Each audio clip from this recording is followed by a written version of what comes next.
The bitter wind howled through the pine trees like a wounded animal, carrying with it the promise of another harsh Montana winter.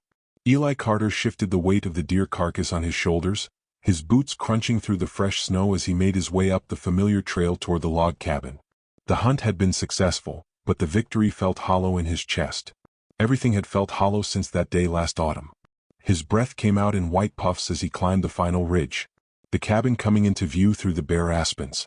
Smoke curled from the chimney, a thin gray line against the leaden sky. At least Anna had managed to keep the fire going.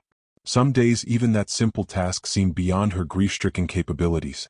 Eli paused at the edge of the clearing, adjusting his rifle strap and studying the scene before him. The cabin looked smaller somehow, more vulnerable against the vastness of the mountain wilderness.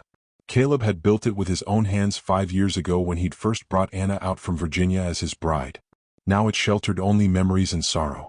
The door creaked open before he reached it. Anna stood in the doorway, wrapped in a heavy wool shawl, her once bright hazel eyes dulled by months of mourning. Her chestnut hair, usually pinned neat and proper, hung loose around her shoulders.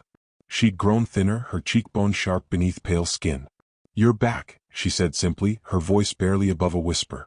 "Got us a good-sized buck," Eli replied, hefting the carcass. "Should last us a couple weeks if we smoke it right." She nodded and stepped aside to let him enter. The cabin's interior was dim despite the midday hour, the single window providing little light through the frost patterns etched on its surface. Eli hung the deer from the rafters near the door where the cold would keep it fresh until he could butcher it properly. "I'll make some coffee," Anna offered, moving toward the cast-iron stove. "That'd be welcome," Eli said, warming his hands by the fire. He watched her work, noting the mechanical precision of her movements. She performed each task as if following instructions from a distant memory, present in body, but absent in spirit. They'd been living this way for 3 months now, ever since the accident. Eli closed his eyes, the memory rushing back unbidden. Caleb's laughter echoing through the forest, the crack of a breaking branch, the sickening tumble down the ravine. By the time Eli had climbed down to reach him, his brother was already gone. Neck bent at an impossible angle. "Stop it." Anna's voice cut through his thoughts. She was looking at him with something close to anger. "Stop reliving it. It doesn't help." Eli opened his mouth to respond, then closed it again. What could he say? That he saw Caleb's face every time he closed his eyes. That the guilt of surviving when his older brother hadn't was eating him alive. That he'd promised Caleb he'd take care of Anna, but had no idea how to care for a woman drowning in grief. They ate their meager dinner in silence, venison stew made from the last of their preserved meat, hard biscuits and bitter coffee. The only sounds were the crackling fire and the wind rattling the windows. Outside, the snow began to fall harder, thick flakes that would add another layer to the already deep drifts. "Storm's getting worse," Eli observed. More to break the silence than anything. Anna glanced toward the window. "We have enough wood." "Should do. I'll check the pile come morning. Maybe split some more if needed." She nodded, returning to her meal. The conversation died as quickly as it had begun. After dinner, Eli busied himself with small tasks, checking his rifle, mending a tear in his coat, sharpening his hunting knife. Anna sat by the fire with her sewing, though her hands moved slowly, and she often paused to stare into the flames. The domesticity of the scene struck Eli as both comforting and deeply wrong. This should have been Caleb sitting here. Caleb sharing the evening with his wife.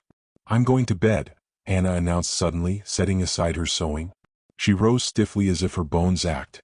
"Good night, Eli." "Good night," he replied, watching her disappear behind the curtain that separated the main room from the small bedroom. Eli remained by the fire, feeding it logs to keep the cabin warm through the night. He pulled out Caleb's pipe. He'd taken to smoking it in the evenings, though the tobacco tasted like ash in his mouth. It was another way to feel close to his brother, to pretend for a moment that Caleb might walk through the door, laughing about some mishap on the trail. The hours stretched on. Eli dozed fitfully in his chair, starting awake each time the wind gusted particularly hard. It was during one of these half-awake moments that he heard it, a soft, muffled sound from behind the bedroom curtain. Crying, he sat frozen, uncertain. Should he go to her, offer comfort, or would that be overstepping the invisible boundaries they'd established? He was her brother-in-law, her protector by necessity and promise, but nothing more. The propriety Anna had brought from her Eastern upbringing, even in grief, maintained a careful distance between them. The crying continued, quiet sobs that seemed to shake the very walls of the cabin. Eli's hands clenched on the arms of his chair. This was worse than her silence, worse than her mechanical movements and empty eyes. This was raw pain, the kind that could break a person if left to fester. Unable to bear it, Eli rose and approached the curtain. "Anna," he called softly. Do you need anything?" The crying stopped abruptly. After a long moment, her voice came through thick with tears. "No, I'm sorry. I didn't mean to wake you." "You didn't wake me," Eli said. He stood there awkwardly. One hand raised toward the curtain but not quite touching it. "It's just you don't have to apologize for grieving." A bitter laugh came from the other side. "Don't I? It's been 3 months. Eli, the proper mourning period for a widow is a year, but surely I should be more composed by now." That's what the ladies in town would say. "The ladies in town aren't living in a cabin on a mountain in the middle of winter." Eli replied, "They don't understand what it's like out here. Do you?" The question was barely audible. Eli thought about it. Did he understand? He'd lost a brother, but she'd lost a husband, a future, the life she'd imagined for herself. "No," he admitted. "I don't suppose I do, but I know Caleb wouldn't want you suffering alone." There was a long silence. Then, so quietly he almost missed it, "Everything reminds me of him. Every corner of this cabin, every meal, every sunset, I can't escape it." "Maybe escaping isn't what you need," Eli suggested gently. "Maybe you just need to learn to live with the memories." "Easy for you to say." There was no real bite to her words. "Just exhaustion." "Is it?" Eli leaned his forehead against the door frame. "He was my brother, Anna, my best friend. We came out here together, built our lives from nothing. Now I've got to figure out how to go on without him. How to keep my promise to take care of you when I can barely take care of myself." The curtain moved aside suddenly and Anna stood there, her face strewn with tears. "He made you promise." Eli nodded. "Not just at the end, years ago when he first started courting you. Said if anything ever happened to him, I was to see you safe and provided for." Fresh tears welled in her eyes. That sounds like him. Always planning, always worrying about everyone else. She wiped her face with her sleeve, a gesture so unlike her usual composed manner that it made her seem younger, more vulnerable. "I'm sorry, Eli. I've been so wrapped up in my own grief. I haven't thought about yours." "Nothing to apologize for," Eli said gruffly. He was uncomfortable with this sudden intimacy, this breaking down of walls between them. Anna studied him for a moment, then stepped back. "You should sleep. You'll need your strength for butchering that deer tomorrow." "I'll bank the fire first," Eli said, grateful for the excuse to retreat. He returned to the main room, carefully arranging the logs to burn slowly through the night behind him. He heard the soft rustle of Anna returning to bed. The crying didn't resume, but somehow the silence was even heavier than before. Eli settled back in his chair, pulling a heavy buffalo robe over himself. Sleep wouldn't come easily. He knew too many thoughts crowded his mind. Memories of Caleb, worries about the winter ahead, the strange tension that had sprung up between him and Anna in their brief moment of shared grief. Outside, the storm raged on, burying the mountain in snow. By morning, they'd be even more isolated, cut off from the town below by miles of treacherous terrain. It would be just the two of them trying to survive not just the winter but the weight of their loss. Eli closed his eyes, listening to the wind somewhere in that howling. He could almost hear Caleb's voice reminding him of his promise. "Take care of her, little brother. She's going to need you." "I'm trying," Eli whispered to the darkness. "God knows I'm trying." But as the night wore on and the fire burned low, he couldn't shake the feeling that keeping Anna safe from the elements would be the easy part. Keeping them both from drowning in sorrow, that would be the real challenge. And somewhere deep in his chest, where he didn't want to examine it too closely, was another worry entirely. A worry about the way his heart had clenched when she'd stood there in her nightgown. Tears on her face, looking lost and beautiful and utterly forbidden. He pushed the thought away, burying it deep. Such feelings had no place here, no place in the promise he'd made. He was her protector. Nothing more. That would have to be enough. The fire crackled one last time before settling into glowing embers, and Eli finally drifted into an uneasy sleep, the weight of responsibility and unspoken emotions as heavy as the snow piling against the cabin walls. The first green shoots pushed through the melting snow like tiny promises, and Eli felt something ease in his chest that had been tight all winter. He stood at the edge of the homestead, surveying the damage the harsh months had wrought. Fence posts leaned at drunken angles. The chicken coop roof had partially collapsed, and mud was everywhere, thick, sucking mud that would dry into workable soil if the spring sun held. "We'll need to start with the fence," Anna said, coming up beside him. She wore one of Caleb's old work shirts tucked into a brown skirt, her hair braided and pinned up for labor. The practical outfit suited her better than the formal dresses she'd brought from Virginia. Eli nodded, pleased to hear purpose in her voice. The winter had been long and brutal, but somewhere in those dark months, Anna's acute grief had transmuted into something quieter, more bearable. I'll cut new posts. Think you can manage clearing the garden plot? I managed a household enrichment. Anna replied with a hint of her old spirit. I think I can handle Montana dirt. They worked through the morning, the sun warming their backs as they labored. Eli split logs for fence posts. The rhythmic swing of the axe loosening muscles grown stiff from winter's confinement. He caught himself glancing over at Anna, who attacked the garden plot with surprising vigor, turning the soil and pulling the dried remnants of last year's failed crops. By midday they were both sweating despite the cool air. Anna had smudges of dirt on her cheek, and her hair was coming loose from its pins when she straightened to stretch her back. She caught Eli looking and raised an eyebrow. What? Nothing, he said quickly, turning back to his work. Just you look different. Different how? There was a weariness in her tone.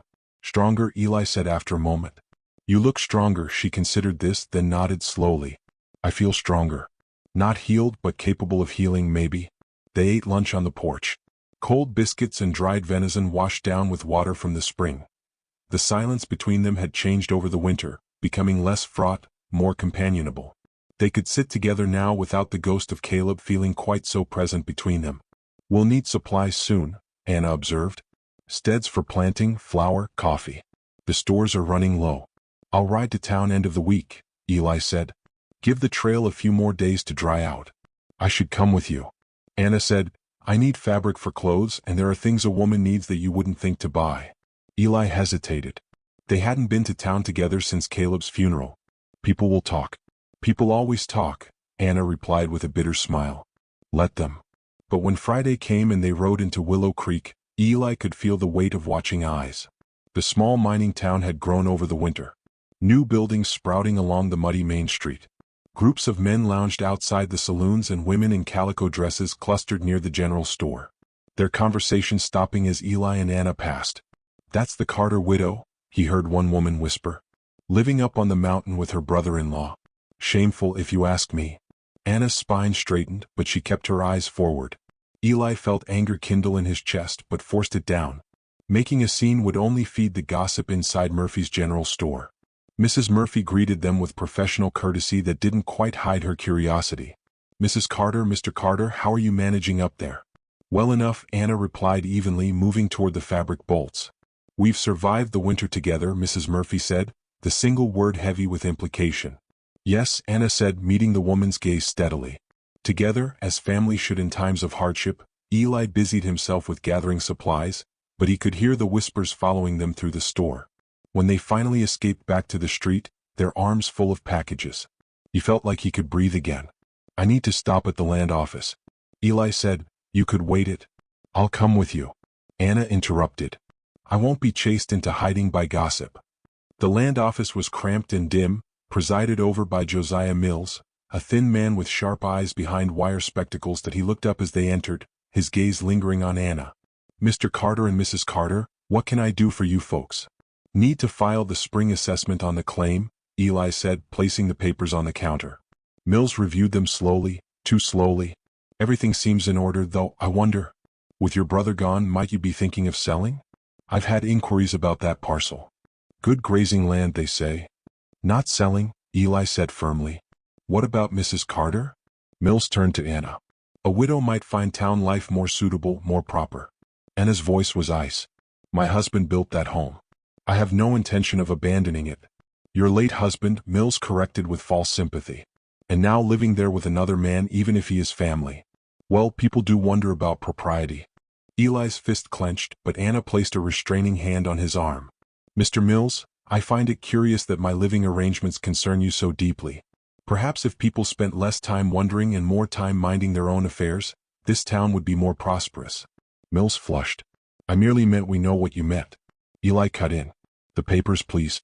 They left quickly after that, but not before Eli overheard Mills muttering to his clerk about improper arrangements and scandal waiting to happen.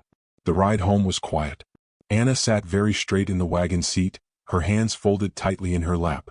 As they climbed into the mountains, leaving the town behind, some of the tension eased from her shoulders.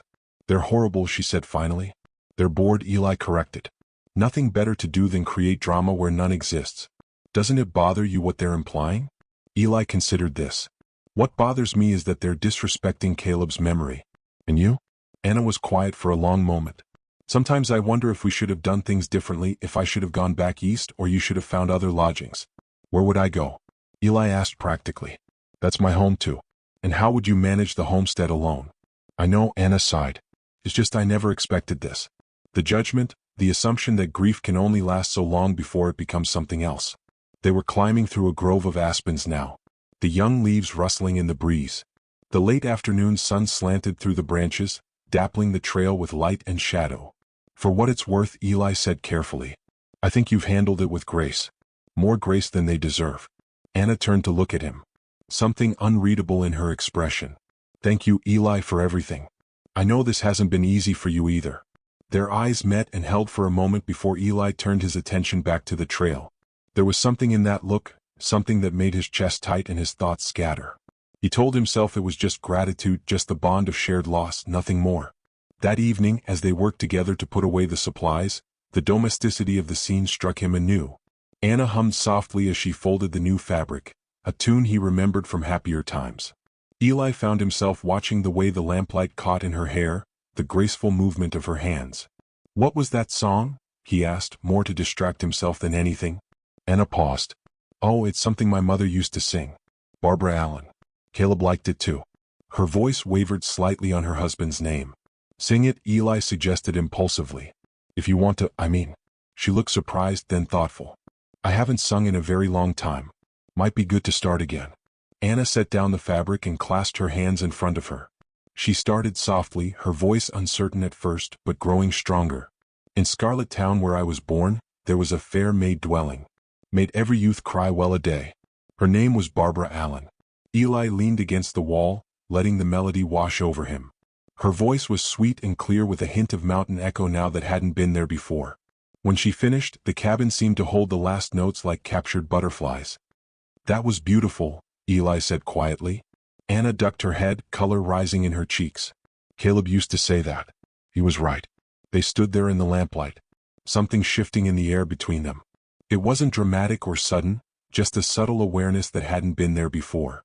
Anna turned away first, busying herself with unnecessary tasks. I should start supper, she said. I'll check the animals, Eli replied. Grateful for the excuse to step outside. The evening air was cool and clean, scented with pine and new growth. Eli did his chores mechanically, his mind elsewhere. He thought about the way Anna had defended their arrangement in town, the steel in her spine when confronted with gossip. He thought about her voice lifting in song, about the dirt smudge on her cheek as she worked the garden. Dangerous thoughts, inappropriate thoughts. He was supposed to be protecting her, not whatever this was becoming. When he returned to the cabin, Anna had supper ready. Venison stew with wild onions she'd found growing near the stream. They ate by the fire, discussing plans for the homestead. The normality of it both comforting and unsettling. We should expand the garden, Anna suggested. Maybe try potatoes this year. They'd store well for winter. Ground's rocky over by the east fence, but it might work. Eli agreed. Could build a root cellar too if we have time before harvest. They planned and discussed. Two people building a future together. And if sometimes their eyes met and held a beat too long, if sometimes their hands brushed as they reached for the same thing, they didn't acknowledge it. The ghost of Caleb still sat between them, but fainter now, less solid. That night, as Eli bedded down in the main room, he heard Anna moving about in the bedroom. No crying now, just the normal sounds of a person preparing for sleep. Progress, he thought. They were both making progress. But progress toward what? The question nagged at him as he stared at the dying embers of the fire. Spring had brought new life to the mountain, but it had also brought new complications, new feelings that had no place in their careful arrangement. Outside, an owl called through the darkness, and somewhere in the distance, a wolf howled. Wild sounds for a wild land where the rules of civilization seemed very far away. Eli closed his eyes and tried not to think about how natural it felt to work beside Anna, to plan with her, to share the small intimacies of daily life. Tomorrow would bring more work, more careful navigation of the boundaries between them. But tonight, in the quiet of the cabin, they shared. He allowed himself to imagine, just for a moment, a different future than the one he'd promised his brother.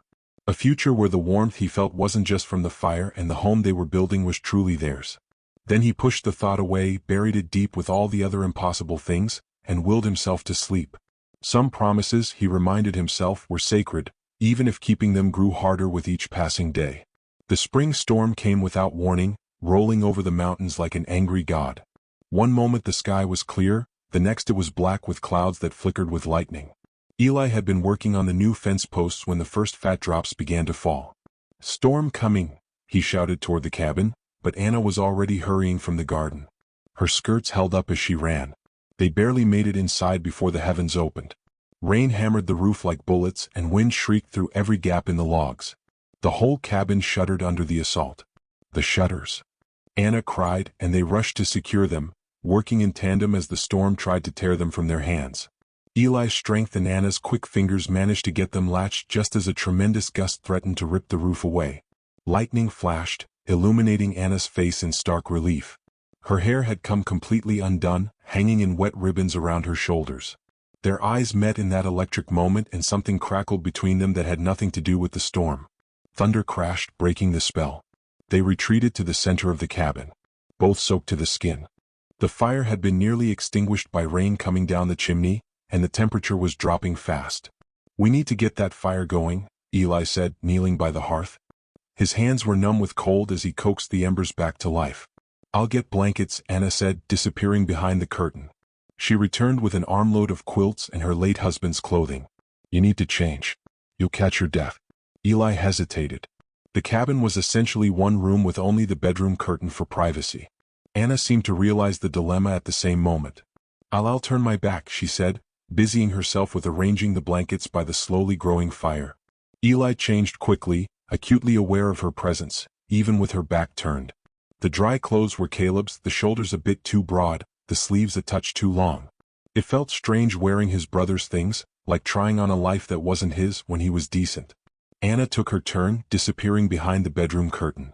Eli focused intently on building up the fire, trying not to think about the soft rustling sounds of wet fabric being removed and replaced. She emerged in a simple wool dress, her hair still damp, but braided back from her face. They settled by the fire, wrapped in separate blankets. As the storm continued its assault on their small shelter, "I've never seen it storm like this in spring," Anna said, her voice barely audible over the wind. "Mountain weather," Eli replied. "Unpredictable," Caleb used to say. He stopped abruptly. "What did he say?" Anna asked gently. Eli smiled despite himself. He said the mountains had moods like a woman.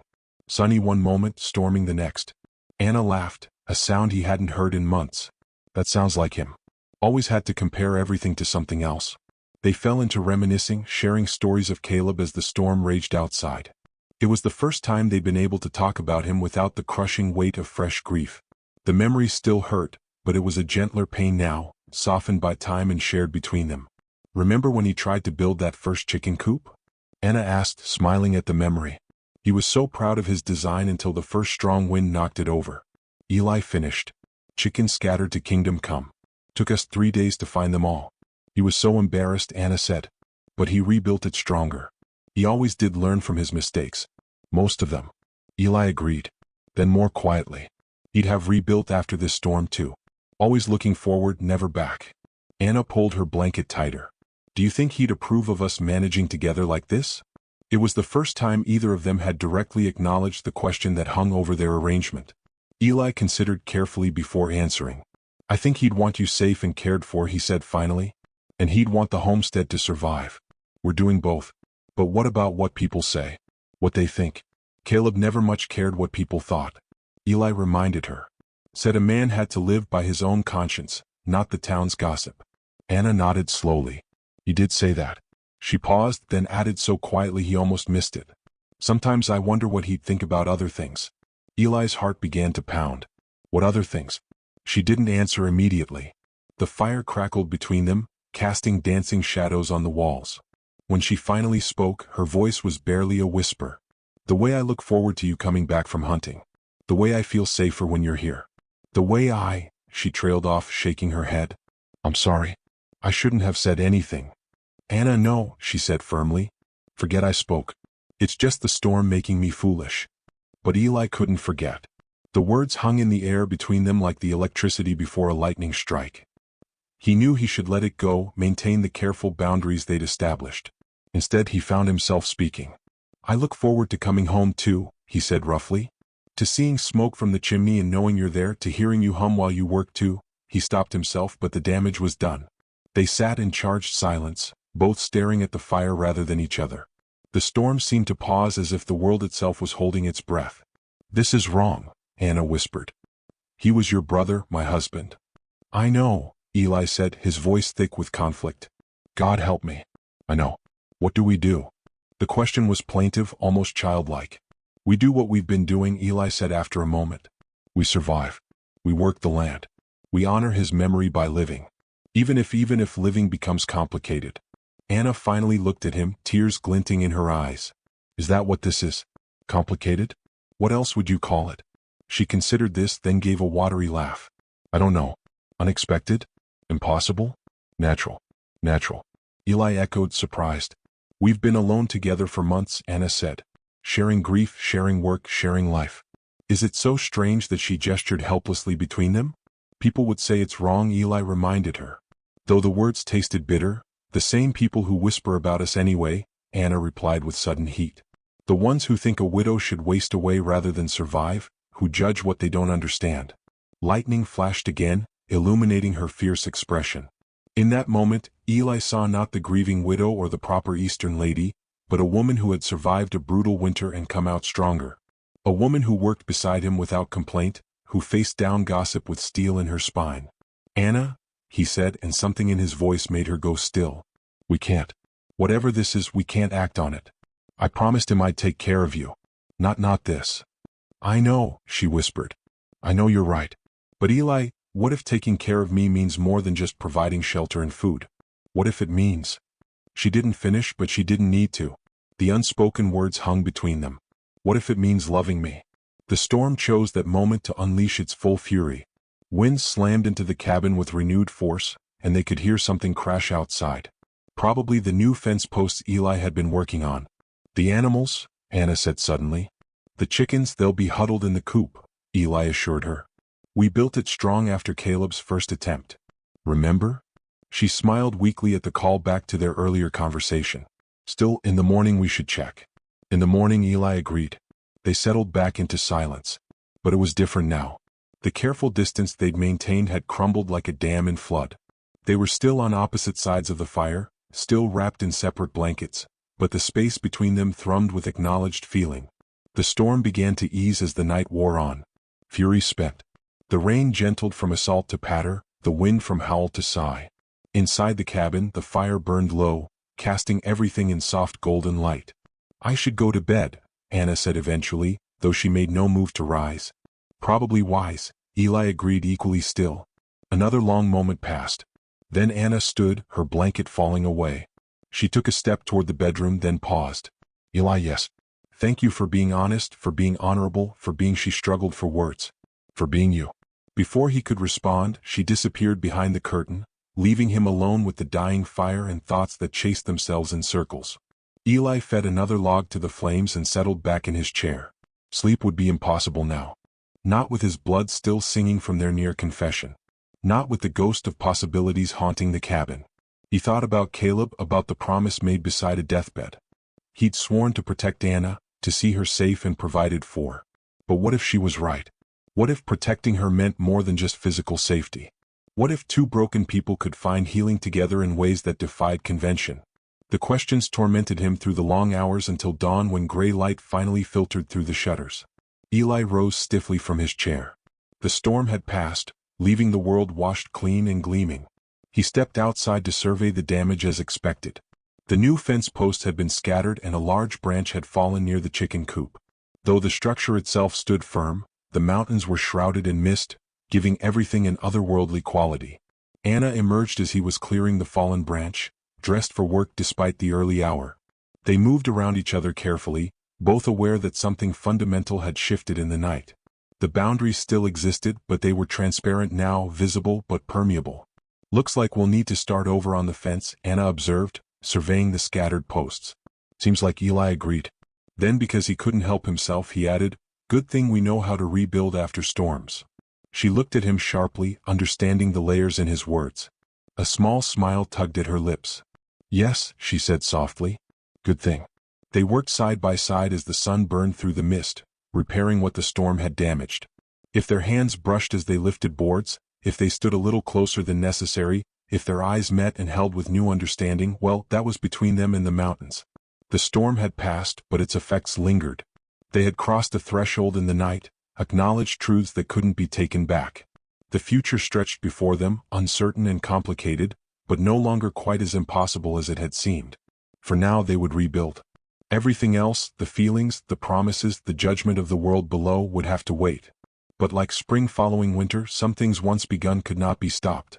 They could only unfold in their own time, as natural and inevitable as the seasons themselves. The news traveled fast in a small town, faster still when it concerned scandal. By the time Eli made his monthly supply run to Willow Creek, the whispers had crystallized into open hostility. He felt it the moment he tied his horse outside Murphy's General Store.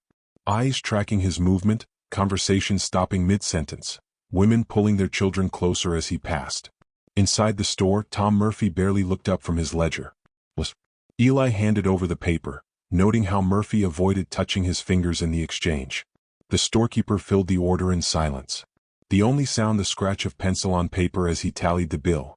That'll be $1,240, Murphy said, still not meeting Eli's eyes. As Eli counted out the money, the bell above the door chimed. Reverend Josiah Blackwood entered, his black coat pristine despite the dusty streets. The minister's gaze fell on Eli with a weight of judgment. Mr. Carter, the Reverend said, his voice carrying the authority of the pulpit. I had hoped to find you in town, Reverend. Eli nodded, continuing to load his supplies. I've been meaning to ride up to your homestead. There are matters of spiritual concern that need addressing. Eli's jaw tightened. If you've got something to say, Reverend, best say it plain. Blackwood's eyes narrowed. Very well. It has come to my attention that you and Mrs. Carter continue to share living quarters without the sanctity of marriage. This arrangement is causing considerable distress among the faithful of our community. She's my sister-in-law, Eli said evenly. I'm protecting her as her late husband asked me to do. Protection does not require cohabitation. The Reverend countered. There are widows in town who would welcome Mrs. Carter as a boarder. Proper Christian women who could provide appropriate companionship. And who would work the homestead. Who would maintain what Caleb built. Perhaps it's time to consider selling, Blackwood suggested. A fresh start for both of you separately would quiet the talk and restore propriety. Eli finished loading his supplies before responding. When he turned to face the Reverend, his expression was stone. Reverend, I respect your position, but you didn't know Caleb. You didn't see him break his back clearing that land, building that cabin with his bare hands. You didn't hear him speak of the future he planned there. I won't dishonor his memory by abandoning what he loved. And what of dishonoring his memory with unseemly arrangements? Blackwood's voice rose. What of the appearance of sin, even if sin itself is absent? Judge not, lest ye be judged.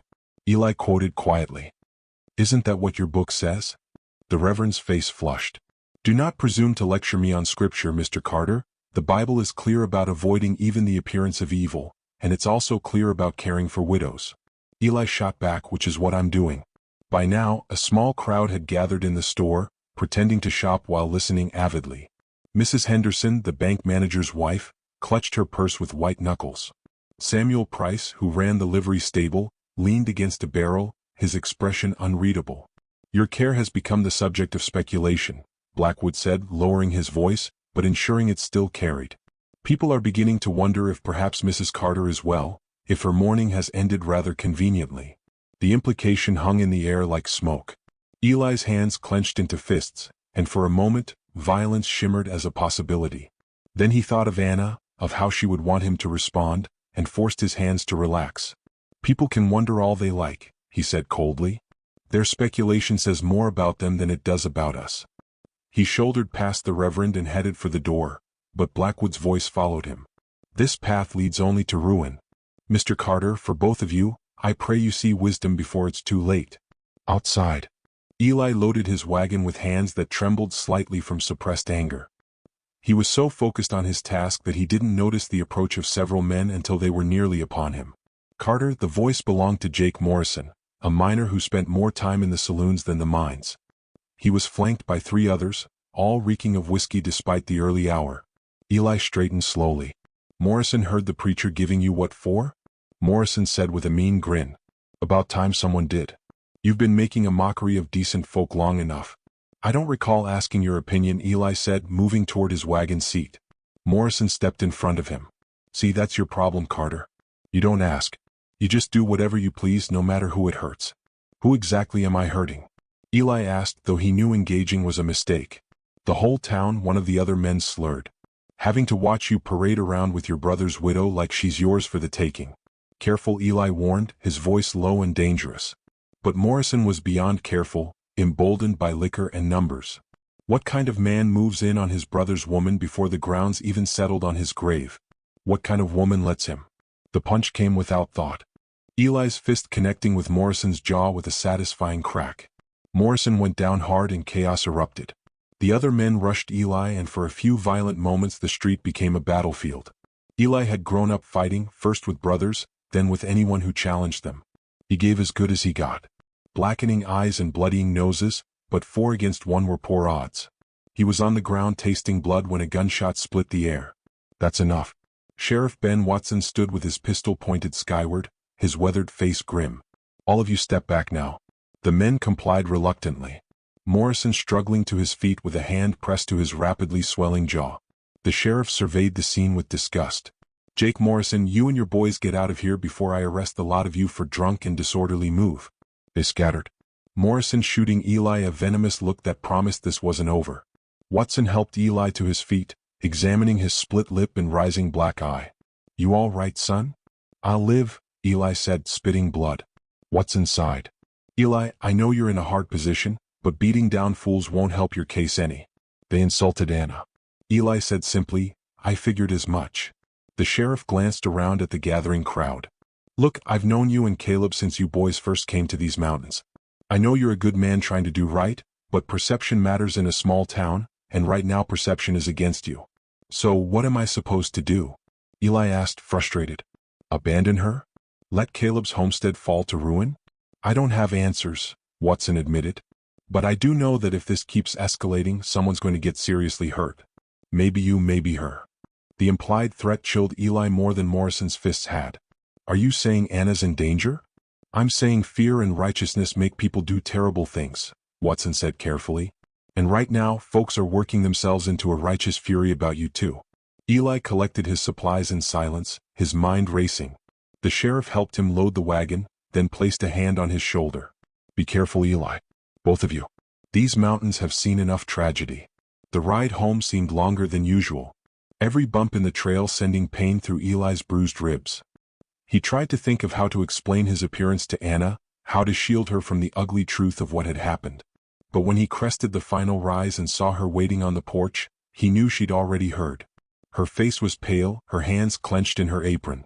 "Who?" was all she asked as he climbed down from the wagon. "Morrison and some friends," Sheriff Watson broke it up.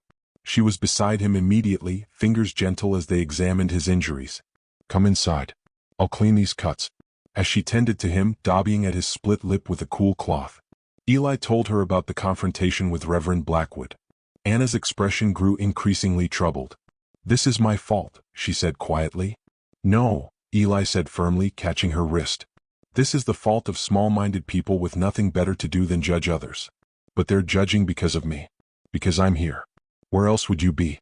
Eli asked. "This is your home, is it?" Anna's eye searched his. "Or am I just clinging to Caleb's dream because I'm afraid to face my own future?" "What are you saying?" She pulled away, moving to stand by the window. "Maybe they're right. Maybe I should go back east or find lodging in town. Maybe we're being selfish. Staying here together. Selfish?" Eli stood, ignoring the protest of his ribs. "Anna, we've done nothing wrong, haven't we?" She turned to face him, tears threatening. "Eli, we both know what's happening between us. What's been happening. We can pretend it's just friendship, just family obligation. But we're lying to ourselves." The words hung between them. Truth finally spoken aloud in daylight rather than whispered during storms. "So what if we are?" Eli asked roughly. "What if there are feelings? We haven't acted on them. We've been nothing but proper." "Proper?" Anna laughed bitterly. "Is that what you call the way you look at me? The way my heart races when you come home?" The way we orbit each other like moths around a flame, pretending we don't want to get burned? What do you want me to say? Eli demanded. That I've tried not to feel this way. That I lie awake at night reminding myself of every reason this is wrong.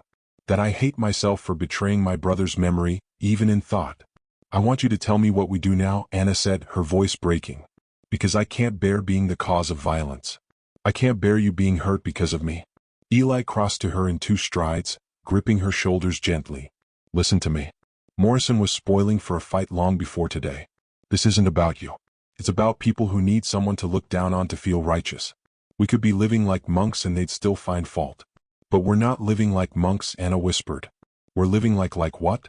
Eli prompted when she trailed off. Like people who are falling in love, she finished, the words barely audible. And we both know it's only a matter of time before that truth becomes impossible to hide. Eli's hands tightened on her shoulders. Everything in him wanted to pull her closer to finally close the distance they'd maintained for so long. Instead, he stepped back, letting his hands fall. Then we be more careful, he said. We give them nothing to talk about. We're family, caring for each other in the homestead. Nothing more. Can you do that? Anna asked. Can you pretend there's nothing more? I can try, Eli said, though the words tasted like ash. For your safety, for your reputation, I can try. Anna studied his battered face, then reached up to touch the bruise forming on his cheek. My brave protector, she murmured. Fighting battles that can't be won with fists. I'll fight them however I need to, Eli said. With fists, with distance, with whatever it takes to keep you safe. And who keeps you safe? She asked softly. He caught her hand, holding it against his cheek for just a moment before stepping away. That's not your concern. Isn't it? Anna's eyes flashed. Eli Carter, if you think I'm some delicate flower who needs protecting while you take all the blows, you don't know me at all. We're in this together. Whatever this is, the gossip, the judgment, the danger, it touches us both, which is why we need to be smart. Eli insisted. Give them no ammunition. Anna turned back to the window, looking out at the mountains that surrounded their small homestead. How long do you think we can live this way, dancing around the truth, pretending we're something we're not? As long as we need to, Eli said, though he wondered the same thing. That night, they ate dinner in careful silence, maintaining a distance that felt forced after months of easy companionship. Every accidental touch was pulled back from every lingering glance cut short. It was exhausting. This performance for an audience of 2. As Eli settled into his chair by the fire, Anna paused at the bedroom curtain. Eli, yeah, thank you for defending me today, even if I wish you hadn't needed to. Always, he said simply. She disappeared behind the curtain, leaving him alone with his thoughts in the crackling fire. Outside, the mountain stood silent and eternal, indifferent to human struggles. But down in the valley, in the small town of Willow Creek, Eli knew the whispers were growing louder, the judgment harsher. They'd weathered one storm today, but more were coming. The question was whether what they were building together, this careful, fragile understanding, was strong enough to withstand the tempest of public opinion. As the fire died to embers, Eli touched his bruised face and thought of Morrison's ugly words. They mocked the mountain man for loving his sister-in-law. Let them mock, he thought fiercely. He'd take their scorn, their fists, their judgment if it meant keeping Anna safe. But deep down in the part of himself he tried not to examine too closely. He wondered if safety was enough, if living a half-life, denying what was growing between them, was truly living at all. The questions followed him into sleep, where he dreamed of storms and sanctuary, of promises made and promises that begged to be broken, of a love that demanded recognition even as the world demanded its denial. The summer heat pressed down on the mountain like a physical weight, turning the air thick and still. The creek that usually ran strong near the cabin had dwindled to a trickle, and the grass in the meadow had gone brown and brittle. Eli wiped sweat from his brow as he checked the water barrels, frowning at the low levels. We'll need to haul water from the river soon, he told Anna, who was tending the struggling garden. Despite her careful attention, the plants drooped in the merciless sun. How far is that? She asked, straightening with a hand pressed to her back. Down the mountain rough trail. He didn't add that it would mean leaving her alone for most of a day, something he'd been reluctant to do since the confrontation in town. Anna must have read his thoughts. I'll be fine, Eli. We need water more than we need you standing guard. There's been wolf sign near the lower pasture, he said. And with the drought, they'll be ranging wider for prey. Then I'll keep the rifle close. Anna said practically, we can't both go. Someone needs to stay with the animals. Eli knew she was right, but unease still noted at him. The isolation that had once felt like sanctuary now seemed fraught with danger, not just from wildlife, but from the human predators who might see a woman alone as an opportunity. 2 days later he couldn't postpone any longer. The garden would die without water and the animals were suffering. He hitched the wagon before dawn, loading empty barrels and checking his rifle. "I'll be back before dark," he promised Anna, who stood on the porch in her nightgown and shawl, hair loose around her shoulders. "Be careful," she said. "The trail's treacherous when it's this dry." He wanted to tell her to bar the door, to keep the gun loaded, to hide if anyone came calling. Instead, he simply nodded and clicked to the horses, beginning the long descent. The journey was brutal. The trail, never good in the best of times, had been made worse by the drought. Rocks had loosened, creating slides that threatened to send wagon and horses tumbling. By the time Eli reached the river, the sun was high and scorching. He filled the barrels methodically, letting the horses drink their fill and rest in the shade. The river was lower than he'd ever seen it, exposing rocks usually hidden beneath rushing water. If the drought continued, even this source might fail. It was past midday when he started back up the mountain, the loaded wagon moving slowly on the steep grade. The horses labored, foam flecking their sides, and Eli had to stop frequently to rest them. Each delay increased his anxiety about Anna alone at the homestead. The sun was hanging low when he finally crested the last ridge. He expected to see smoke from the chimney. Anna perhaps working in the garden or feeding the chickens. Instead he saw figures, 3 of them, near the cabin. Eli's blood went cold. He pulled the horses to a stop, reaching for his rifle. Through the trees he could make out Anna on the porch, her posture rigid. The 3 men stood in the yard, too far away to identify, but their stance suggesting confrontation rather than friendly visit. Moving carefully, Eli tied the horses and crept closer on foot. Rifle ready. As he drew near he could hear voices. "Told you he's not here." Anna's voice, steady but with an underlying tension. Convenient that a man's voice, rough and unfamiliar, leaves a pretty woman all alone. Anything could happen. "If you have business with Mr. Carter, you're welcome to wait," Anna said. "Otherwise I'll ask you to leave." "Maybe our business is with you," another man said. And there was something in his tone that made Eli's finger move to the trigger. He stepped out from the trees, rifle leveled. "Step away from the house now." The 3 men spun, hands moving toward weapons before they registered the rifle pointed at them. Eli recognized one, Jim Harlan, who had a reputation for claim jumping and worse. The other 2 were strangers, drifters by the look of them. "Carter," Harlan said, forcing a smile that didn't reach his eyes. "We were just paying a social call on the widow." "She's not receiving visitors," Eli said coldly. "Get off my land." "Your land?" One of the drifters sneered. "Heard tell it might be up for grabs. Widow woman can't hold a claim alone. And you ain't her legal husband." "You heard wrong," Eli said. "Now move." "I won't ask again." Harlan studied him, calculating odds. 3 against 1. But Eli had the rifle and the high ground. After a tense moment, Harlan spat in the dust. "No need for threats. We're going." He tipped his hat mockingly toward Anna. "Ma'am, you need anything? You just holler." They mounted their horses and rode off. But Eli kept the rifle ready until they were out of sight. Only then did he turn to Anna, who sagged against the porch post. "How long were they here?" "Half an hour, maybe more," she said, voice shaking now that the immediate danger had passed. "They said they were looking for work." But she wrapped her arms around herself.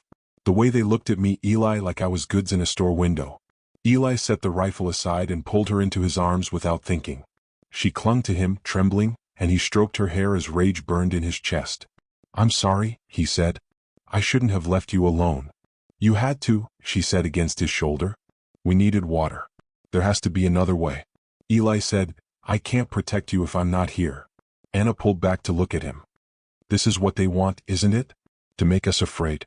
To drive us apart or drive us out." "Maybe they're succeeding," Eli said grimly. "No," Anna's voice turned fierce. "I won't be driven from my home by bullies and lecturers. Caleb wouldn't run. Neither will I." Her courage humbled him. He touched her face gently, thumb brushing across her cheek. "Brave as a mountain cat," he murmured. Something shifted in her expression. Eli, he realized how close they were standing. How natural it felt to hold her. Forcing himself to step back was like fighting gravity. "I should unload the water," he said roughly. They worked together in the fading light, hauling the precious water to refill their depleted stores. Neither spoke of the embrace, but awareness hummed between them like telegraph wires. That night Eli made a decision. "I'm teaching you to shoot properly tomorrow." Anna looked up from her mending. "I know how to shoot. You know how to pull a trigger." Eli corrected. There's more to it than that. Loading fast, aiming true under pressure, knowing when to shoot and when to bluff. You think they'll come back? Maybe not them specifically, but others like them. Eli stared into the fire. Word's getting out that you're up here, that we're not, that our situation is irregular. Men like Harlan see opportunity in that. Opportunity, Anna repeated bitterly. Is that what they call it? I call it something else, Eli said darkly. But the name doesn't matter. What matters is you being able to defend yourself when I can't be here. The next morning he set up targets behind the cabin, bottles and cans at varying distances. Anna came out in her plain work dress, hair pinned back severely, carrying Caleb's old Winchester. First lesson, Eli said, taking the rifle from her. Always assume it's loaded even when you know it's not. He walked her through the basics: stance, breathing, sight alignment. Anna was an attentive student, asking questions, practicing each movement until it was smooth. You're a natural, Eli said after she'd put 3 shots in a row through a bottle at 50 yards. I have a good teacher, Anna replied, then blushed at the warmth in her voice. They practiced throughout the morning until Anna's shoulders ached and her ammunition ran low. As they collected the spent shells, Eli noticed movement near the tree. Get behind me, he said quietly, hand moving to his pistol. But it was only a wolf, gray and lean, watching them with intelligent yellow eyes. It stood motionless for a long moment, then melted back into the forest. Beautiful, Anna breathed. And dangerous, Eli reminded her. They're getting bolder with the drought. Keep the rifle close, even in daylight. That afternoon, clouds began building over the mountains. The first promise of rain in weeks. The air grew heavy with electrical potential and the animals became restless. Storm coming, Eli said, securing the chicken coop. Might break the drought. But when the storm arrived, it brought no relief. Lightning split the sky and thunder shook the cabin, but only a few sparse drops of rain fell. Instead, the lightning found the dry forest. Eli spotted the smoke first, a dark column rising from the ridge to the west. Fire, he said tersely. If the wind shifts, they watched anxiously as the smoke thickened. The fire was moving along the ridge, still miles away, but hungry in the drought-dried forest. Other smoke columns appeared. The lightning had sparked multiple blazes. Should we leave? Anna asked. Not yet, Eli said. Though he began preparing, filling every available container with water, clearing brush from around the cabin, preparing the wagon in case flight became necessary. As darkness fell, the western sky glowed orange. The wind mercifully blew the fire away from them, but Eli knew how quickly that could change. He stood watch through the night while Anna dozed fitfully inside. Near dawn the wind shifted. Eli burst through the door. We need to go now. Anna didn't question, just grabbed the essentials they'd prepared. They loaded the wagon with what they could save.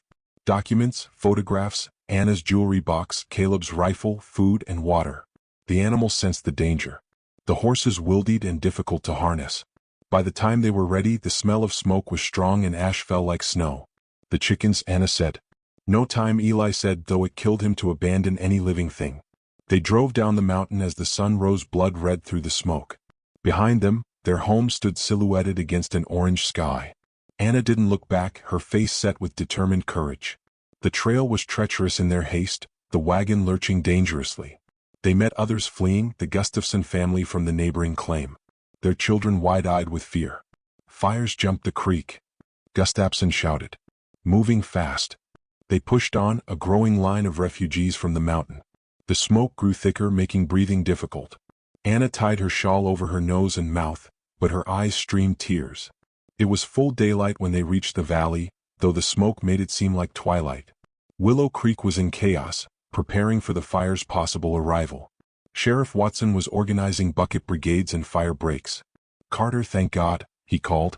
We need every able body. Anna needs somewhere safe. Eli said, the church, Watson said. They're taking in refugees. Eli drove to the church where women were organizing food and shelter for those fleeing the fire. Reverend Blackwood stood at the door, his previous judgments seemingly forgotten in the crisis. Mrs. Carter, he said, you're welcome here. Anna climbed down from the wagon, then turned to Eli. You're going back to fight it? It wasn't a question. Eli nodded. I have to try. She gripped his hands. Be careful. Promise me. I promise, he said, though they both knew the danger. Eli, she said urgently. In case I need you to know. Don't, he said. Tell me after when this is over. She searched his face, then nodded. After. Eli joined the men heading back up the mountain. Armed with shovels and wet burlap, They worked through the day, cutting fire breaks, beating back spot fires, trying to save what they could. The main fire raged beyond their control, consuming acres of forest with terrifying hunger. By evening, Eli was exhausted, his face black with soot. Hands blistered from the shovel. Word came that the fire had turned again, burning back on itself as the wind shifted. The immediate danger to the town had passed. He stumbled back to Willow Creek as darkness fell. Desperate to find Anna, the church was crowded with refugees, families clustered together in shock and grief. He found her helping distribute food, her dress dirty, but her spirit unbroken. When she saw him, she dropped the ladle she was holding and ran to him, not caring who saw. He caught her, holding her tight as she whispered prayers of thanks into his neck. "The homestead?" she asked finally. "I don't know," he admitted. "We'll find out tomorrow." Reverend Blackwood approached them.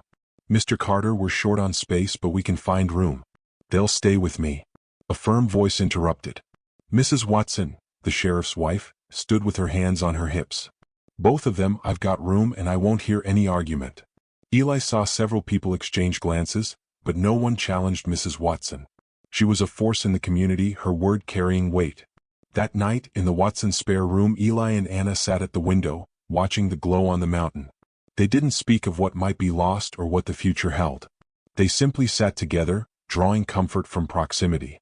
"Whatever happens," Anna said finally, "we'll face it together." Together. Eli agreed, covering her hand with his.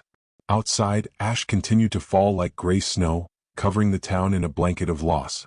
But in that quiet room, with their hands clasped and their survival assured, something new took root, a determination not just to endure but to build again, stronger than before. The fire had taken much, but it had also burned away pretense in the face of real disaster. The town's moral outrage seemed petty. They were alive. They were together. And tomorrow they would climb the mountain to see what remained of the life they'd built. Whatever they found, Eli knew they would face it as they had faced everything else, side by side, united by loss, strengthened by survival, and bound by something deeper than propriety or convention. The fire had tested them. They had not broken. The morning sun struggled through the smoky haze as Eli and Anna climbed back up the mountain. The landscape was alien. Blackened trees stood like sentinels, their branches reaching skeletal fingers toward the gray sky. Ash crunched beneath the wagon wheels, and the acrid smell of char filled their nostrils.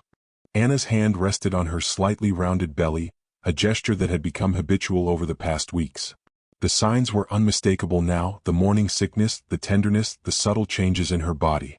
They hadn't spoken of it yet, both knowing what this development meant for their already precarious situation. "There," Eli said quietly, pointing ahead, "the homestead came into view, or what remained of it." By some miracle, the cabin still stood, though scorched along one wall. The barn was gone, reduced to a pile of blackened timbers. The garden was ash. The fence posts burned stumps. But the house, Caleb's house, had survived. Anna made a small sound. Part relief, part sorrow. "It's still here." They climbed down from the wagon, walking through the devastation. The chicken coop was gone. No sign of the birds. The root cellar had partially collapsed. Everything smelled of smoke and ruin. "We can rebuild," Eli said, though the task seemed monumental. Anna nodded, then suddenly swayed on her feet. Eli caught her elbow, steadying her. "I'm all right," she said quickly. "Just tired." But Eli saw the pour beneath the soot on her face, the way she pressed her hand to her stomach. "Anna, I know," she said softly. "I've known for weeks." They stood in the ruins of their life. This new truth between them like a third presence. Eli's mind raced. The implications, the complications, the impossibility of hiding this development. "How long?" he asked. 3 months, maybe a little more." Her voice was steady, but her eyes held fear. Since that night, the storm, the night they'd acknowledged their feelings, the night when comfort had become something more. When grief and loneliness and long-denied desire had overwhelmed their careful boundaries, they'd pulled back before crossing the final line. But the damage, if that's what it was, had already been done. "God, Anna, I'm sorry, are you?" She looked at him directly. "Because I'm not. Despite everything, I'm not sorry." "The town," Eli began, "will have their proof now," Anna finished. "What they've been saying all along will appear to be true." They retreated to the cabin, which was structurally sound despite the smoke damage. As they began the work of cleaning and salvage, the weight of their situation pressed down heavier than the summer heat. "We could leave," Eli said. That evening, as they ate a meager meal of preserved food from the root cellar. "Go somewhere new where no one knows us. Start fresh." "As what?" Anna asked. Husband and wife living a lie. It wouldn't be a lie, Eli said roughly. Not the heart of it. Anna was quiet for a long moment. Caleb wouldn't want his child born in shame. It's not shame, Eli insisted. It's love. Complicated, maybe wrong in the world's eyes, but love nonetheless. Love, Anna repeated softly. Is that what we're calling it now? What else would you call it? Eli asked. This thing that's grown between us that made that night inevitable despite our best intentions. I loved Caleb, Anna said, tears starting. I truly did. I know, Eli said gently. So did I. But he's gone, Anna. We're here. We're alive and now. He gestured helplessly toward her still slight belly. Anna covered his hand with hers. I know the timing makes it look like that we betrayed him before he was even cold, but it wasn't like that. I know, Eli said. But they won't believe it. They'll count months and draw their own conclusions. Over the following days they worked to make the cabin livable again. Other fire survivors stopped by the Gustafson family, checking on neighbors and old Henry Patterson, whose own place had been spared. They brought news from town, updates on the fire damage, offers of help, and they noticed. Eli saw it in the way Mrs. Gustafson's eyes lingered on Anna's form, the way Patterson's friendly chatter faltered. The news would spread now like the fire itself, unstoppable and devastating. It was Sheriff Watson who addressed it directly. He rode up a week after the fire ostensibly to check on all the mountain residents, but Eli could see the purpose in his weathered face. Ben? Eli greeted him, wary. Eli, Mrs. Carter. Watson dismounted, his expression grave. How are you folks managing? We're surviving, Anna said. The cabin held. We'll rebuild the rest. Watson nodded, then sighed heavily. I'll speak plain. There's talk in town more than before. People are saying. He glanced at Anna's middle. Then away. They're saying the fire was God's judgment and that worse is coming if sin isn't rooted out. Sin, Anna repeated, her voice hard. Is that what they call survival? Is that what they call two people finding comfort in a harsh world? I'm not here to judge, Watson said. I'm here to warn. Blackwood's been preaching fire and brimstone, working folks up. There's talk of forcing you out one way or another. Let them try, Eli said dangerously. That's exactly the attitude that'll get someone killed. Watson snapped. Use your head, man. You can't fight the whole town. Then what do you suggest? Anna asked. Watson looked uncomfortable. Make it legal. Get married. Take away their ammunition. Marry my brother's widow, Eli said. You think that'll quiet them? It'll make it harder for them to act, Watson said pragmatically. Right now you're living in sin in their eyes. Make it respectable even if they don't like it. After Watson left, Eli and Anna sat in heavy silence. The solution seemed both obvious and impossible. Could you? Anna asked finally. Marry me out of obligation to save my reputation. Is that what it would be? Eli asked. Obligation? Anna met his eyes. You know it wouldn't. Then why does it feel wrong? Eli rubbed his face. Not the marrying, the reason. Like we're being forced into something that should be chosen freely. Nothing about our situation has been chosen freely. Anna pointed out. We didn't choose for Caleb to die. We didn't choose to be thrown together. We didn't choose. She touched her belly. We didn't choose the timing of this. But we chose each other. Eli said that night. Despite everything we chose. The next day brought an unexpected visitor. Mary Watson, the sheriff's wife, drove up in her buggy with a determined set to her jaw. She was a large woman with kind eyes and a no-nonsense manner. Mrs. Carter, she said, climbing down with surprising agility. We need to talk woman to woman. Anna glanced at Eli, who retreated to give them privacy. From the barn ruins he could see them on the porch. Mary's animated gestures and Anna's straighter posture as the conversation progressed. When Mary left an hour later, Anna found Eli rebuilding the chicken coop. She came to propose a solution. Anna said without preamble. She'll claim the baby as her cousin's recently widowed back east. Say I'm caring for the child out of Christian charity. Eli set down his hammer. Lie about our child. Not our child? Anna corrected softly. That's the point. To give the baby a chance at a life without shame. No. The word came out harder than he intended. I won't deny my own blood. Your blood? Anna's eyes flashed. Eli, think. If we claim this child, if we marry now, everyone will know. The child will grow up with that shadow. Better shadows than lies, Eli said stubbornly. They argued then, really argued for the first time. Words flew like arrows, sharp and wounding. Anna accused him of pride, masquerading as honor. He accused her of cowardice, disguised as prudence. They stood on opposite sides of the half-built coop, the space between them feeling like a chasm. "I won't live a lie," Eli said finally. "I won't teach our child that love is something to be ashamed of. Even if that love costs the child everything," Anna demanded. "Even if it means growing up as the bastard or the product of sin." "Children have survived worse," Eli said. "What they can't survive is parents who deny them." Anna turned away, but not before he saw tears on her cheeks. "I need to think." That night they ate in strange silence. The easy companionship they'd built was fractured, replaced by the weight of impossible choices. When Anna retreated to the bedroom, Eli remained by the fire, staring into the flames. He thought of Caleb, of promises made and broken. Would his brother understand? Would he forgive? Or would he see only betrayal in the life growing within Anna? A sound made him look up. Anna stood in the doorway wrapped in a shawl, her face soft in the firelight. "I'm scared," she admitted. "So am I," Eli confessed. She moved to sit beside him, not touching but close.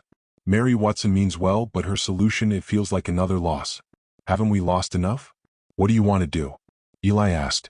"I want to be brave." Anna said, "I want to face the world honestly. Whatever comes, but I'm terrified of what that means for the baby." "We'll protect the child," Eli said firmly. "Together, married or not, lies or truth, we'll protect what's ours." "Ours," Anna repeated. "It is ours, isn't it?"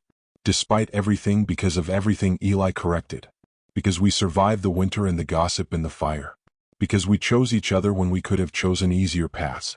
Anna leaned against his shoulder and he wrapped an arm around her. They sat watching the fire, feeling the life growing between them, literal and metaphorical. "All right," Anna said finally. "We tell the truth. We face whatever comes." "You're sure?" "No," she admitted. "But I'm tired of fear ruling our lives. I'm tired of letting others dictate our choices." The next morning Eli hitched the wagon. They dressed in their best surviving clothes, smoke-stained but clean, and drove down to town. The journey felt both eternal and too brief. "Ready?" Eli asked as they reached the main street. Anna straightened her spine, hand resting protectively over her belly. "Together." "Together," Eli confirmed. They climbed down from the wagon and walked into Murphy's store, heads high, despite the whispers that followed them like smoke from the mountain fire. The die was cast. Their choice was made.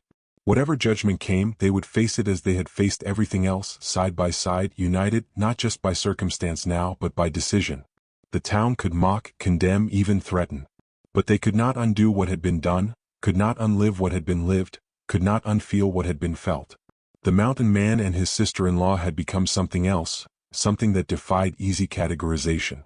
And in her growing belly was the proof that life, complicated and scandalous and miraculous, would continue despite all opposition. The future stretched before them, uncertain but no longer unbearable. They had each other. They had truth.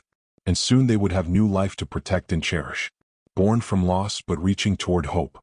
Would have to be enough. The first snow came early that year. October barely passed when the flakes began to fall.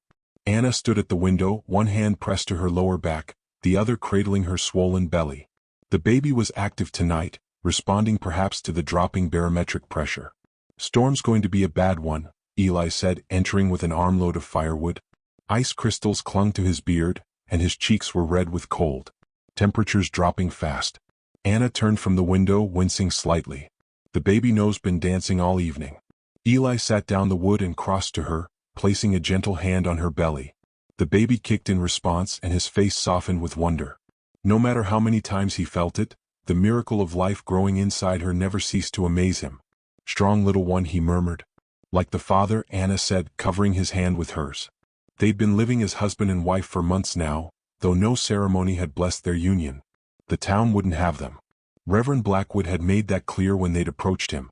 A justice of the peace in a neighboring county had been willing to perform a civil ceremony, but Anna had gone into false labor on the journey, forcing them to turn back. They'd taken it as a sign to wait until after the baby came. Now, with winter closing in and Anna so near her time, Eli worried constantly. The nearest midwife was in town, and the women there had made it clear she wouldn't be welcome. They were on their own. "I've been reading Caleb's medical book," Anna said, sensing his thoughts. "The chapter on childbirth. We'll manage. Women have been having babies since Eve," Eli said, trying to sound more confident than he felt. "We'll be fine." But as the snow began to fall in earnest, his unease grew. By morning they were well and truly snowed in. The world outside erased in white. The cabin creaked under the weight of snow on the roof, and the wind howled like a living thing. Anna moved restlessly, unable to find comfort. She'd been having pains on and off for days. Practice contractions, the medical book called them. But as the day wore on, Eli could see these were different. Her face would tighten, her breathing change, and she'd grip whatever was nearest until the pain passed. "It's starting, isn't it?" he asked as evening fell. Anna nodded, fear flickering in her eyes before determination replaced it. "I think so. They're getting stronger." Eli had faced bears, survived blizzards, buried his brother, but nothing had prepared him for the terror of watching Anna labor. He boiled water because that's what one did. Laid out clean linens, found the knife to cut the cord. His hands shook as he tried to remember everything he'd read in the medical book. The hours blurred together. Anna paced when she could, leaned on him when the pains grew too strong. Her hair hung in damp strings, and her nightgown clung with sweat despite the cold. Between contractions, she'd rest against him, gathering strength for the next wave. "Talk to me," she gasped during a brief respite. "Tell me about after when this is over." "We'll teach the little one to ride," Eli said, stroking her hair. "To track deer, to read the weather. We'll show them the cave where the bear dens, the pool where the trout hide. The garden," Anna added, "we'll plant a bigger garden. Teach them how things grow." Another contraction seized her stronger than before. She cried out, gripping Eli's hand so hard he thought his bones might break. When it passed, she was trembling. "I can't," she whispered. "Eli, I can't do this." "You can," he said firmly. "You're the strongest woman I know. You survived losing Caleb. Survived the winter.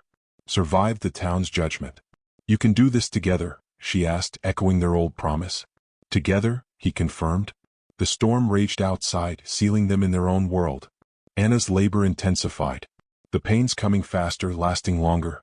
She was beyond words now, focused entirely on the ancient work of bringing life into the world. Eli had never felt so helpless or so necessary. He was anchor and witness, strength when hers faltered, voice of encouragement when despair threatened. The medical book hadn't prepared him for the raw intensity of it, the primal struggle between life and death. "I can see the head," he said suddenly, wonder breaking through his fear. "Anna, the baby's coming." With a final tremendous effort that seemed to pull from the very depths of her being, Anna pushed their child into the world. The baby emerged in a rush of fluid and blood. Tiny and perfect and absolutely still.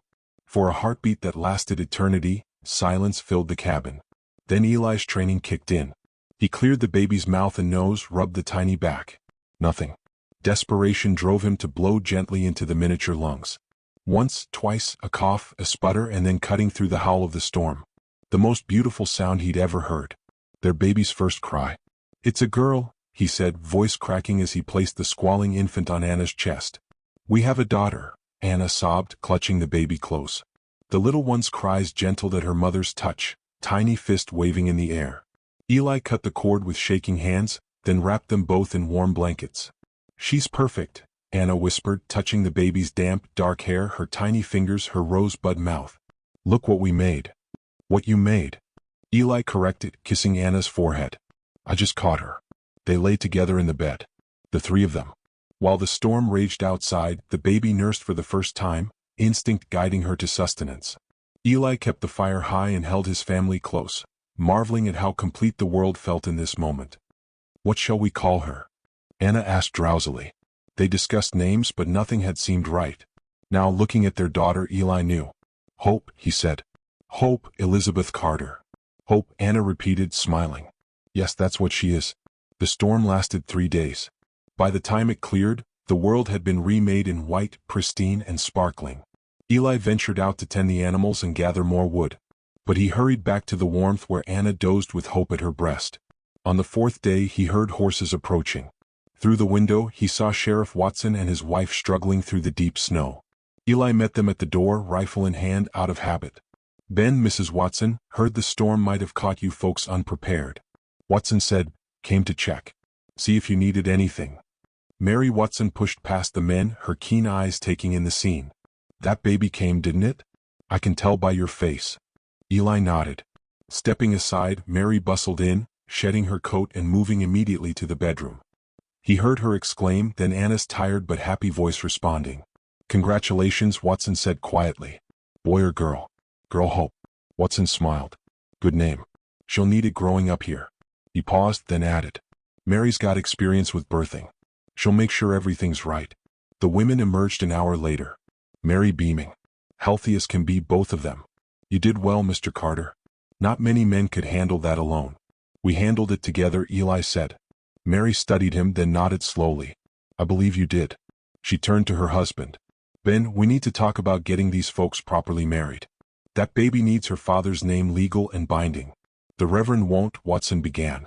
Then we'll find someone who will, Mary said firmly. I know a circuit preacher who owes me a favor, man of God who remembers the parts about compassion and forgiveness. Anna appeared in the doorway, hope bundled in her arms. She looked exhausted but radiant, a Madonna of the mountains. You do that for us, for the baby, Mary said. But her eyes were kind. Every child deserves a proper start. They stayed for supper. Mary fussing over Anna and giving advice about nursing and infant care. It was the first time since Caleb's death that the cabin had felt full of friendly voices. As they prepared to leave, Watson pulled Eli aside. The town's been talking. The fire, your rebuilding efforts.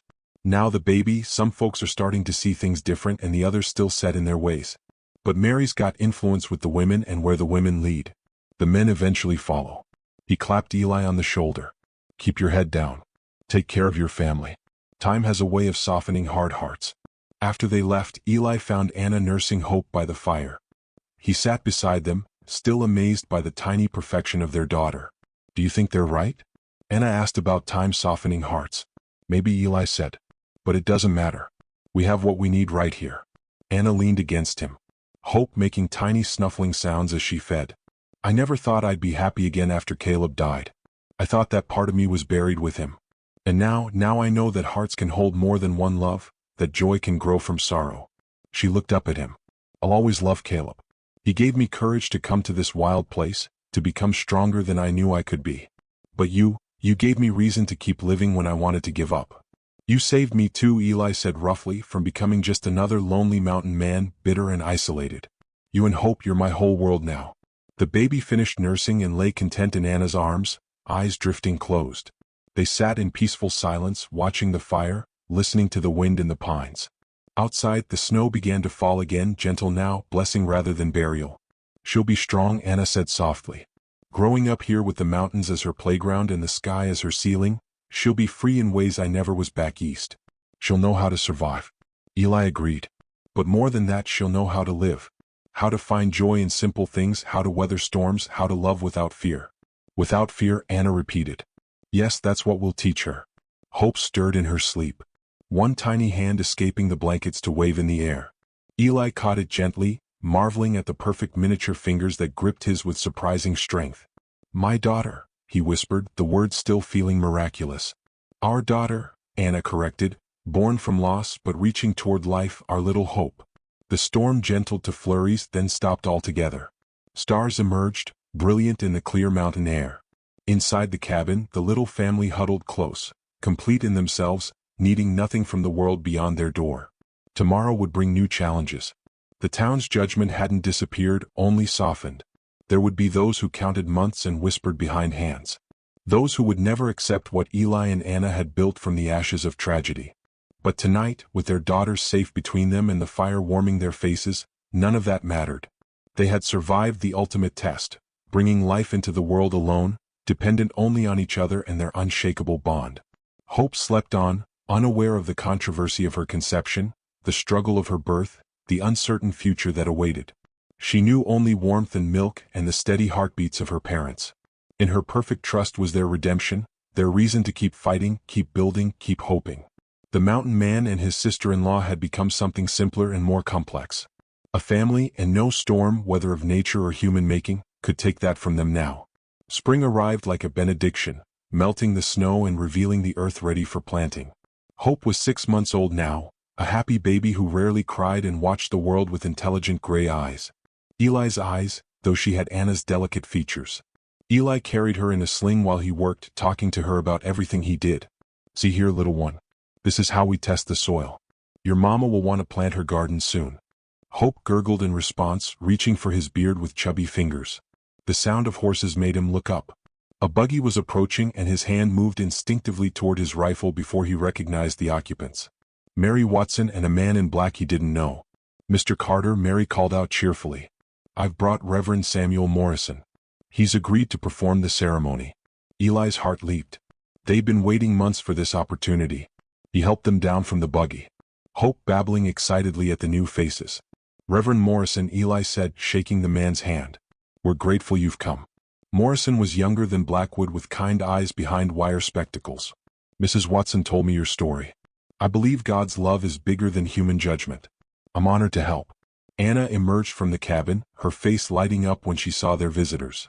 She'd regained her strength over the winter, and motherhood had given her a new confidence that made her even more beautiful in Eli's eyes. "Is it true?" she asked Mary. "He'll marry us today if you're willing," Morrison said. "I have another appointment in the valley tomorrow, but we have time now." They didn't hesitate. Anna quickly changed into her best dress, a blue calico that brought out her eyes, while Eli put on his Sunday shirt. Hope wore the little white gown Mary had brought as a gift. They stood before the cabin Caleb had built, the mountains as their cathedral. Morrison's words were simple but heartfelt, speaking of love that conquers fear, of new beginnings rising from endings, of God's grace that flows like mountain streams. "Do you, Eli, take Anna to be your lawfully wedded wife?" "I do," Eli said firmly, his voice carrying across the meadow. "Do you, Anna, take Eli to be your lawfully wedded husband?" "I do," Anna said, tears streaming down her face. "Then, by the power vested in me, I pronounce you husband and wife. What God has joined together, let no man put us under." Eli kissed his bride while Hope clapped her hands in delight. Mary Watson wiped her eyes, and even the Reverend looked moved. They shared a simple meal together, the conversation warm and easy. Morrison was interested in their story, asking thoughtful questions without judgment. As the afternoon wore on, other visitors arrived. The Gustiff sons with a wedding gift of preserved vegetables. Old Patterson with a rocking chair he'd made over the winter. "Heard there was a wedding," Patterson said gruffly. "Figured you could use this for the little one." By evening, a small gathering had formed. Someone produced a fiddle and music filled the air. Anna danced with Hope in her arms, the baby shrieking with laughter. Eli watched them, his heart so full he thought it might burst. Sheriff Watson appeared at his elbow. "Things are changing in town. Slowly but changing. The fire showed people what really matters. And seeing you rebuild, seeing how you've cared for Anna and the baby, minds are opening." "We never asked for their approval," Eli said. "No," Watson agreed. "And that might be what's winning them over. You just lived your lives with dignity." Hard to argue with that. As the sun set behind the mountains, painting the sky in shades of rose and gold, the guests began to depart. Each one shook Eli's hand, kissed Anna's cheek, admired the baby. The hostility that had driven them into isolation was fading like morning mist. Morrison was the last to leave. "I'll file the papers in the county seat," he promised. "Your marriage is legal and binding. Hope will have her father's name properly." "Thank you," Anna said fervently. "You don't know what this means to us." "I think I do," Morrison said gently. "Love finds a way, Mrs. Carter. Even in the wilderness, especially in the wilderness, perhaps." As the buggy disappeared down the trail, Eli and Anna stood together on their porch. Hope drowsy in Anna's arms. The cabin behind them bore scars from the fire, but it stood strong. The new barn was half built, the garden planted, the fences mended. "Mrs. Carter," Eli said, testing the words. "My wife, my husband," Anna replied, leaning into him. "Finally, truly, legally." Hope yawned widely and they laughed. Inside, they put their daughter to bed in the cradle Eli had carved over the winter. She settled easily, worn out from the excitement. In their own bed, their marriage bed now, Eli held Anna close. "Do you think Caleb would understand?" he asked in the darkness. Anna was quiet for a moment. "I think he loved us both enough to want us happy. He was a practical man. He wouldn't have wanted us to waste our lives in mourning. I'll always be grateful to him," Eli said, "for bringing you here, for trusting me with your care. We've honored that trust." Anna said, "In our own way, in our own time. We've kept the homestead, built a family, survived everything the mountain and the town could throw at us." "Together," Eli murmured. "Together," Anna agreed, sealing the word with a kiss. Outside, the night sounds of the mountain played their ancient song, owls calling. Wind in the pines, the distant howl of wolves. But inside the cabin, all was warmth and peace. The mountain man who had loved his sister-in-law was now simply a husband, a father, a man who had found his place in the world. The gossips in town would eventually find other scandals to occupy them. The seasons would turn. Crops would grow. Hope would take her first steps on the cabin floor and speak her first words looking at the mountains. Life would continue its eternal dance of joy and sorrow, struggle and triumph. But tonight, in the afterglow of vows finally spoken and community slowly restored, there was only contentment. They had traveled a hard road from grief to joy, from isolation to acceptance, from forbidden feelings to sanctified love. The proof of their journey slept peacefully in her cradle. Hope Elizabeth Carter, born of controversy but blessed by love, growing strong and free in the mountain air, she would know her story. Someday would understand the courage it took for her parents to choose each other against all odds. And she would know that love, real love, was worth fighting for, worth waiting for, worth risking everything for, just as her parents had proven, up here where the mountains touched the sky and hearts could heal even from the deepest wounds. Thank you, dear listeners, for joining me on this emotional journey through the Wild West. I hope Eli and Anna's story touched your heart as much as it touched mine. Where are you listening to this story from? Please share in the comments below. I'd love to connect with fellow Western romance enthusiasts from around the world. Don't forget to subscribe to the From Wild West channel and share your thoughts about this tale of forbidden love that found its way to redemption. Your support means everything, and I can't wait to bring you more stories of courage, passion, and triumph from the American frontier.